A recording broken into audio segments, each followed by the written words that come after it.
दिल पर चोट पड़ी है तब तो आह लबों तक आई है, यूं ही छन से बोल उठना तो शीशे का दस्तूर नहीं। नमस्कार, मैं हूं राजीव और आप देख रहे हैं घूमता हुआ आईना। देश में एक तरफ कोरोना संक्रमण के मामले बढ़ते जा रहे हैं तो दूसरी तरफ धर्म, आस्था और भेदभाव के तमाशों की भी कमी नहीं है। मार्च के अंतिम सप्ताह से कोरोना फैलाने के लिए तबलीगी जमात को जिम्मेदार ठहराने का जो सिलसिला शुरू हुआ तो वो अब बढ़ते बढ़ते रोहिंग्याओं तक पहुंच गया है। आम जनता में आपसी सद्भाव और भरोसा तो बीते कई वर्षों में घट ही चुका है। धर्म के आधार पर भी किसी को अपना मानना और किसी को संदेह की नज़र से देखना, यही रिवाज समाज का बन चुका है। और अब सरकार जिस तरह के कदम उठा रही है उससे समाज में संदेह और नफरत के बढ़ने का रास्ता तैयार हो रहा है।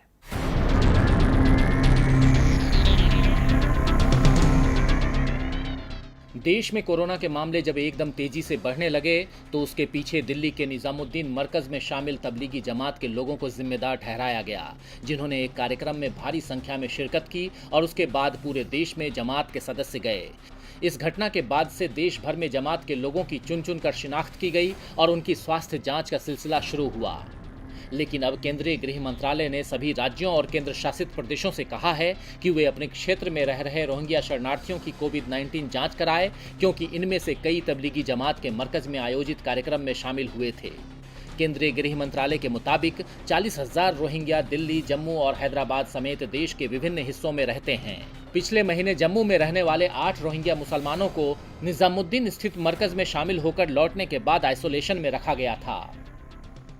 वैसे कोरोना से बचने का फिलहाल एकमात्र तरीका यही है कि सोशल डिस्टेंसिंग का पालन किया जाए। ऐसे में किसी भी मकसद से कहीं भी भीड़ जुटाने वालों पर सख्त कार्रवाई होनी चाहिए, क्योंकि उन्होंने न केवल अपनी बल्कि दूसरों की जिंदगी के साथ भी खिलवाड़ किया है। लेकिन इसमें केवल धर्म के आधार पर एक समूह या एक समुदाय पर अगर कार्रवाई हो या सरकार उनकी जांच के लिए अलग से आदेश दे तो फिर क्या कहा जाए? क्या इसमें किसी साजिश की बू नहीं आती है?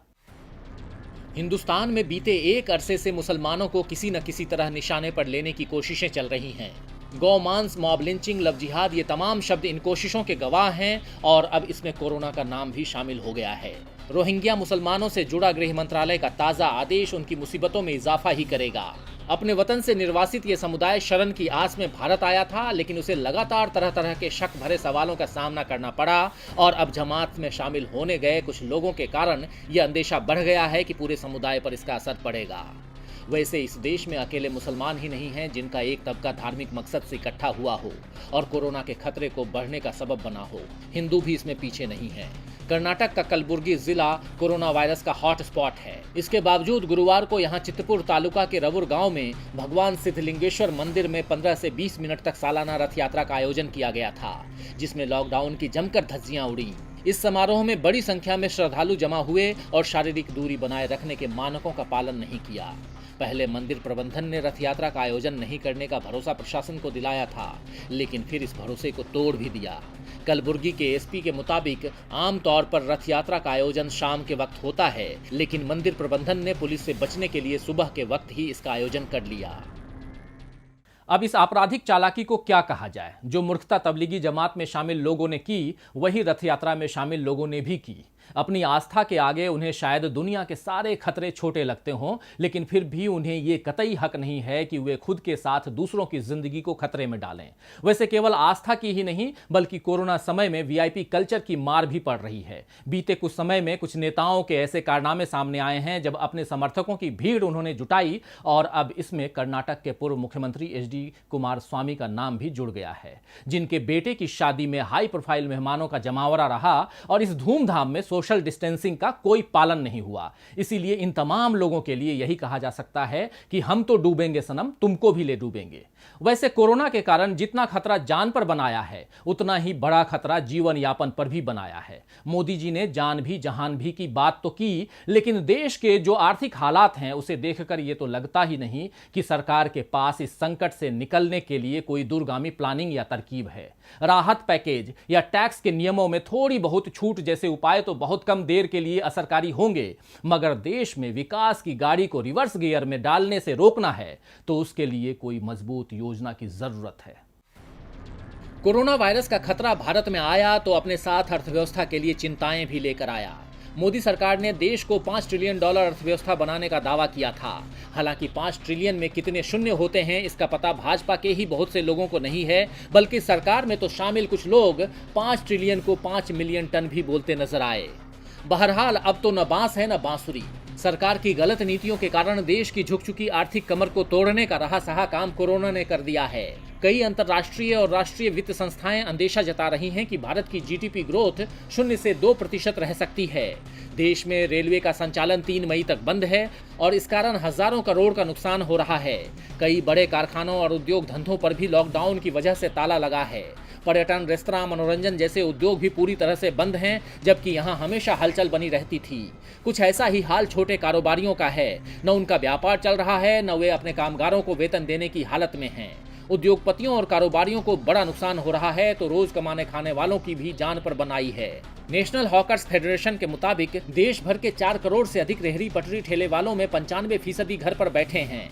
इन लोगों के कारण 8,000 करोड़ रुपए रोज का टर्नओवर भारतीय अर्थव्यवस्था में अपना योगदान देता था, लेकिन अब इस हिस्से की पूंजी तेजी से बिखर रही है। मोदी जी ने पिछले दिनों देश को कई बार संबोधित किया और कोरोना से बचने बचाने की बातें कहीं, लेकिन अर्थव्यवस्था को लेकर कोई ठोस बात उनके संबोधनों का हिस्सा नहीं रही। तक्षशिला इंस्टीट्यूट के डायरेक्टर और फाउंडर नितिन पाई के अनुसार भारत की जीडीपी प्रतिदिन $7.5 बिलियन की है। लॉकडाउन की वजह से अगर रोजाना 40% की इसमें गिरावट भी मान लें तो रोज का नुकसान $3 बिलियन का है, यानी 21 दिन में $63 बिलियन का नुकसान और 40 दिन के लॉकडाउन में $120 बिलियन का नुकसान होगा। तो जो नुकसान हो रहा है वो तो नजर आ ही रहा है, लेकिन इससे उबरने का क्या रास्ता है वो नजर नहीं आ रहा है। सरकार ने अब तक शायद इस बारे में कोई रोड मैप ही तैयार नहीं किया है। अगर किया है तो उसे जनता को बताना चाहिए कि कैसे वो डूबती अर्थव्यवस्था को पार लगाएगी, ताकि बेहाल जनता को थोड़ी राहत मिले। देश में लाखों कामगार अपने घर लौटने की राह देख रहे हैं, उनके पास आजीविका का कोई साधन नहीं बचा है। लाखों कर्मचारियों की छटनी हो चुकी है या बिना वेतन के वे अपने संस्थान खुलने का इंतजार कर रहे हैं। किसी न किसी वजह से लोन लेकर बैठे लोगों को चिंता सता रही है कि वो ईएमआई का भुगतान कैसे करेंगे। सवाल कई हैं, लेकिन न तो वित्त मंत्री और न ही प्रधानमंत्री इस बारे में कुछ कह रहे हैं, कर रहे हैं। अलबत्ता रिजर्व बैंक ऑफ इंडिया ने कुछ घोषणाएं जरूर की हैं, लेकिन वो कितना असर इस वक्त डाल पाएंगी, ये बड़ा सवाल है। भारतीय रिजर्व बैंक के गवर्नर शक्तिकांत दास ने कहा है कि कोरोना के कारण पूरी दुनिया एक बड़ी आर्थिक मंदी की ओर बढ़ रही है। ये मंदी 1929 के ग्रेट डिप्रेशन से भी ज्यादा बड़ी है। उन्होंने कहा है कि कोरोना के कारण $9.9 ट्रिलियन के नुकसान होने की आशंका जताई जा रही है, जो कि जापान और जर्मनी के संयुक्त जीडीपी से भी ज्यादा है। जाहिर है कि समस्या बड़ी है तो उसका हल निकालने के तरीके भी बड़े होने चाहिए। लेकिन फिलहाल रिजर्व बैंक ने रिवर्स रेपो रेट में 25 बेसिक पॉइंट की कटौती की है, जिससे अब ये घटकर 3.7% पर आ गई है। इसके साथ ही नाबार्ड, नेशनल हाउसिंग बैंक और सिडबी जैसे वित्तीय संस्थानों के लिए 50,000 करोड़ रुपए की रीफाइनेंसिंग की घोषणा की है। बेशक इस तरह के कदमों से छोटे कारोबारियों और उद्योग जगत को थोड़ी राहत मिलेगी, लेकिन सरकार को इस वक्त उन लाखों कामगारों के लिए भी बड़े फैसले लेने होंगे जो गरीबी रेखा के नीचे हैं या भुखमरी की हालत में पहुंच चुके हैं। हाल ही में अमर्त्य सेन, अभिजीत बनर्जी और रघुराम राजन ने इस संबंध में जो चिंता व्यक्त की है वो अकारण नहीं है।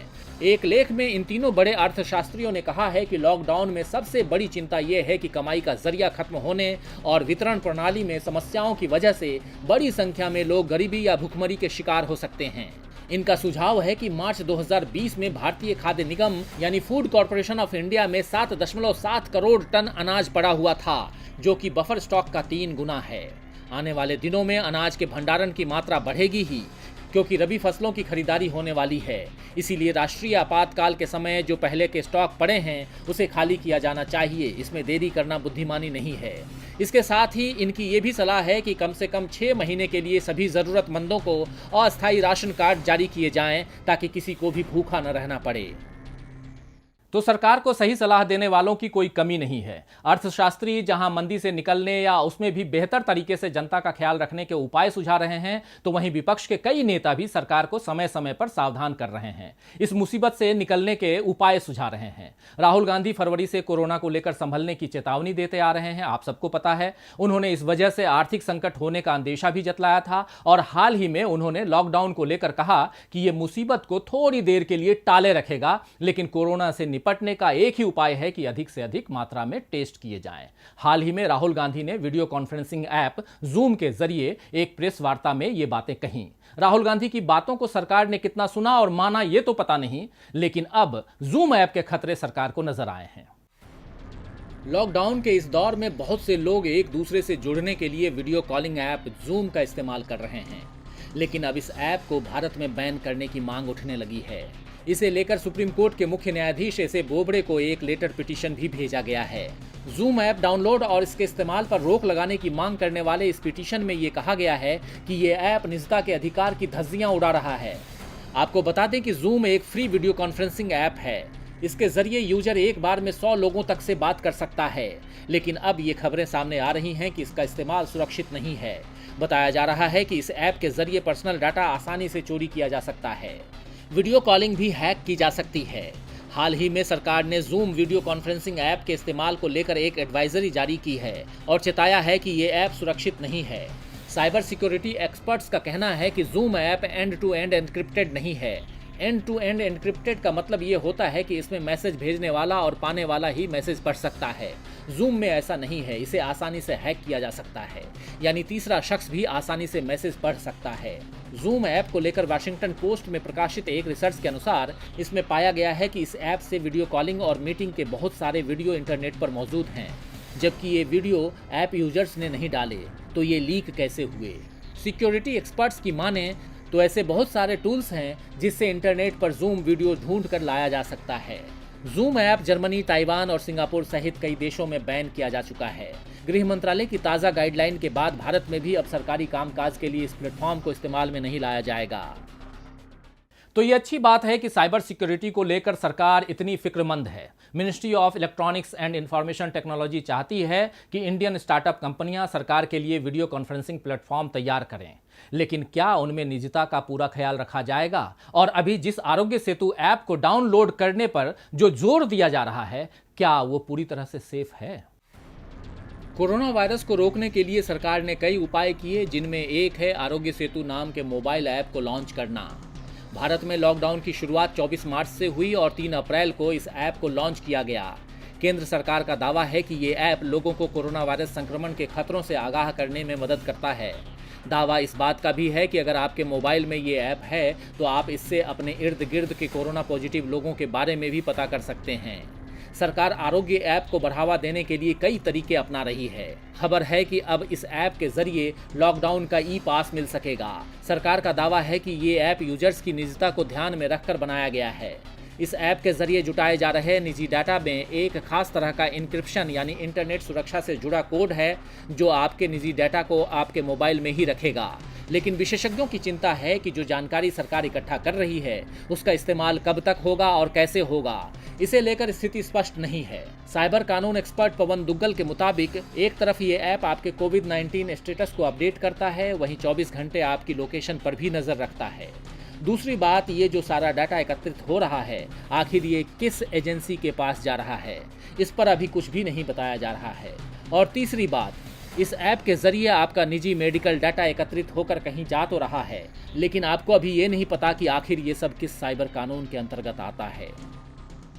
तो लॉकडाउन के इस वक्त में जब लोगों का बहुत सा समय मोबाइल पर बीत रहा है, साइबर क्राइम की आशंकाएं बढ़ रही हैं, विशेषज्ञों ने जो सवाल उठाए हैं, सरकार को उनके समाधान की कोशिश भी करनी चाहिए। कोरोना अपने साथ कई तरह की परेशानियां लाया है। जान बचाने की चिंता, कमाने खाने की चिंता, समाज में समरसता बनाए रखने की चिंता और इन सब से बढ़कर भविष्य कैसा होगा इसकी चिंता। चिंता भरे इस समय में सबकी निगाहें सरकार पर ही टिकी हुई हैं। तो देखना है कि वो कितनी कुशलता से इन चिंताओं से देश को बाहर निकालती है। खैर, फिराक गोरखपुरी साहब ने ठीक ही फरमाया है कि न कोई वादा, न कोई यकीन, न कोई उम्मीद। न कोई वादा, न कोई यकीन, न कोई उम्मीद, मगर हमें तो तेरा इंतजार करना था। तो आज के लिए बस इतना ही। फिर मिलेंगे खबरों के नए आईने के साथ। तब तक देखते रहिए डीबी लाइव। नमस्कार।